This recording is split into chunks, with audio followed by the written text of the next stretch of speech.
یہاں ایک سوال ذہن میں آ سکتا ہے کسی کے بھی کہ روزہ کس لیے ہے؟ تاکہ تقوی حاصل ہو۔ توجہ سے سننا یہ سوال۔ اچھا، یہ روزہ جو تقوی کا موجب بنے گا کون سا روزہ؟ جو قبول ہو جائے یا چاہے قبول نہ بھی ہو؟ جی، جو روزہ قبول ہو جائے وہ روزہ تقوی کا موجب بنے گا، اس سے تقوی آئے گا۔ روزہ قبول کب ہوگا؟ جب تقوی ہوگا۔ اس لیے کہ قرآن نے کہا ہے انما یتقبل اللہ من المتقین، اللہ اعمال کو قبول متقین ہی سے کرتا ہے۔ پتہ نہیں سوال واضح ہو رہا ہے یا نہیں؟ بھائی تقوی ہوگا، انسان متقی ہوگا تو روزہ قبول ہوگا، متقی نہیں ہے تو روزہ قبول نہیں ہے، روزہ قبول نہیں ہے تو وہ اس سے تقوی نہیں آئے گا۔ قرآن کیا کہنا چاہتا ہے؟ دونوں قرآن کی آیتیں ہیں بھائی۔ اگر ایک بات میری ہوتی ایک قرآن کی ہوتی تو آپ کہہ سکتے تھے آپ کی بات غلط ہے۔ معصوم نے بھی فرما دیا کہ ہماری طرف سے اگر کوئی حدیث ایسی آ جائے جو قرآن سے ٹکرا جائے تو وہ روایت ہماری نہیں ہے، اس کو دیوار پہ پھینک دو۔ کوئی بات ہماری قرآن کے خلاف نہیں ہو سکتی ہے۔ لیکن یہاں دونوں قرآن کی آیتیں ہیں۔ ایک آیت کہتی ہے روزہ رکھو تاکہ متقی بن جاؤ، دوسری آیت کہتی ہے متقی ہوگے تو تمہارا عمل قبول ہوگا۔ تو تقوی پہلے ہے یا روزہ پہلے ہے؟ ایک آیت کہتی ہے روزہ رکھو گے تو تقوی آئے گا اور روزہ بھی وہ جو قبول ہو جائے۔ دوسری آیت کہتی ہے تم متقی ہوگے تو تمہارا روزہ قبول ہوگا۔ جس جس کو سوال کی سمجھ آ گئی ہے وہ درود بھیجے محمد وآل محمد۔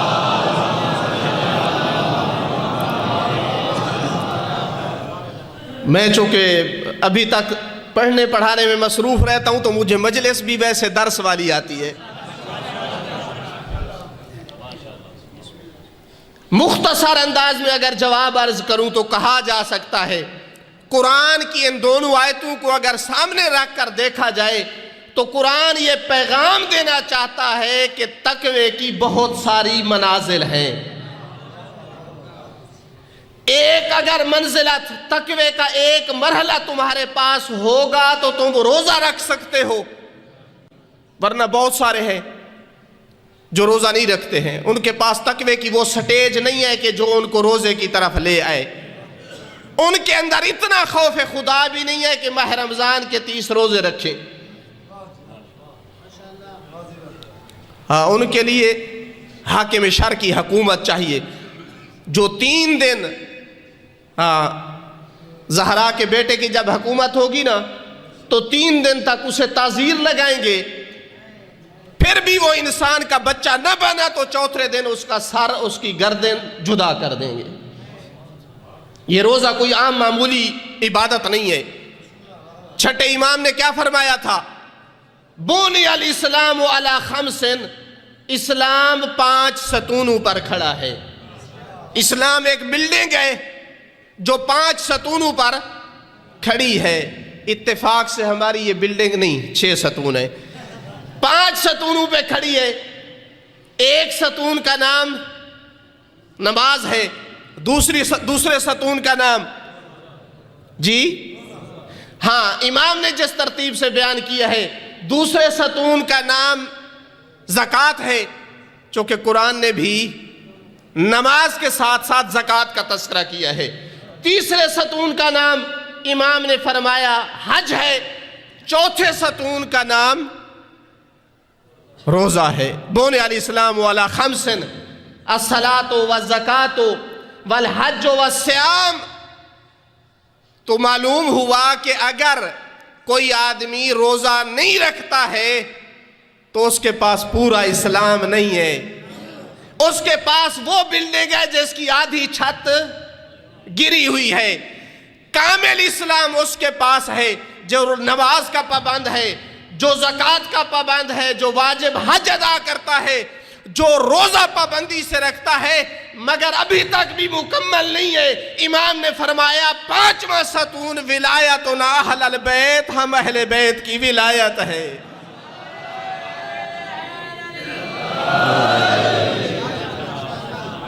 اب ممکن ہے کہ کوئی سمجھتا کہ یہ پانچوں برابر ہیں، یہ نماز ہے، یہ روزہ ہے، ارکان اسلام ہے، ولایت اہل بیت بھی ایک رکن ہے۔ ممکن ہے کوئی راوی سمجھتا کہ یہ پانچوں کے پانچوں برابر ہیں، اس کے ذہن میں آیا کویسچن، زرارہ نے پوچھ لیا، اللہ بھلا کرے ان راویوں کا، خدا ان کے درجات بلند کرے۔ ایسے سوال کرتے تھے، ائمہ جواب دیتے تھے جن سے آج ہم فائدہ اٹھا رہے ہیں۔ کہا مولا یہ سب کے سب برابر ہیں، یہ پانچوں کے پانچوں ستون برابر ہیں؟ تو امام نے جواب میں فرمایا نہیں، ولایتنا افضل، اگرچہ یہ پانچوں ستون ہیں مگر ہماری ولایت افضل ہے۔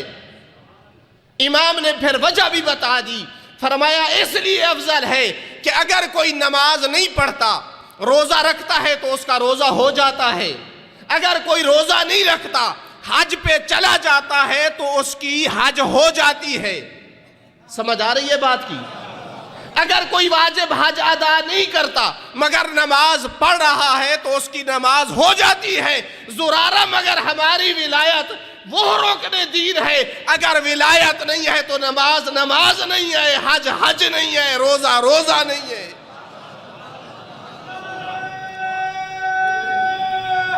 حیدری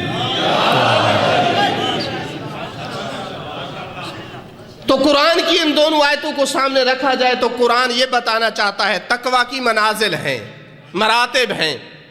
ایک مرتبہ تقویٰ کا ہوگا تو بندہ روزہ رکھ پائے گا، پھر اگر اس کے اندر کچھ خوف خدا ہے تو اس روزے کے آداب کا خیال رکھے گا۔ کیوں اللہ متقیوں سے قبول کرتا ہے؟ اس لیے کہ اگر خوف خدا نہیں ہے اور روزہ بھی رکھا ہوا ہے، لوگوں کی غیبت کر رہا ہے، حرام پہ افطار کر رہا ہے، غریبوں اور یتیموں کو ستا رہا ہے، لوگوں کی عزتوں کو پامال کر رہا ہے، سحر و افطار حرام مال پر ہے، تو یہ روزہ قبول نہیں ہے۔ اگر کسی کے پاس اتنا تقویٰ ہے کہ وہ اپنے روزے کو بچا لیتا ہے گناہوں سے، گانے سننے کی عادت تھی تو چھوڑ دیے، کسی کا حق نہ حق مال تھا تو واپس کر دیا ہے، سارا دن اپنی زبان پہ، اپنی نگاہ پہ، اپنے کانوں پہ کنٹرول رکھتا ہے، تو یہ وہ تقویٰ ہے جو روزے کے قبول ہونے کا سبب بنتا ہے۔ جب روزہ قبول ہو گیا تو اس کے بعد اللہ اسے تقویٰ کی اگلی منزل عطا کرتا ہے، اور وہ منزل کون سی منزل ہے؟ جب روزے سے پہلے تھا تو اپنے مستحبات کو اہمیت نہیں دیتا تھا، اپنے مکروہات کو اہمیت نہیں دیتا، گناہ صغیرہ سے نہیں بچتا تھا، مگر ماہ مبارک جب گزرا ہے تو گناہ نہ کرنے کے باوجود بھی اللہ کے سامنے توبہ کر رہا ہے، عبادت اور مناجات میں مصروف ہے، تقویٰ کی یہ منزل عطا کرتا ہے۔ درود بھیجئے محمد و آل محمد پر۔ تو ممکن ہے روزے سے پہلے تقویٰ اس کے پاس ہو، مگر اس کے باوجود چونکہ تقویٰ نچلی سٹیج کا ہے تو گناہ کرتا ہو، صغیرہ کرتا ہو، مگر روزہ جب قبول ہو گیا تو وہ والا تقویٰ آئے گا کہ اب گناہ صغیرہ بھی نہیں ہوتا ہے، ہو جائے تو فوراً ندامت کرتا ہے، توبہ کرتا ہے۔ یہ قرآنی فلسفہ ہے تقوی کا، روزے کا قرآنی حکمت ہے۔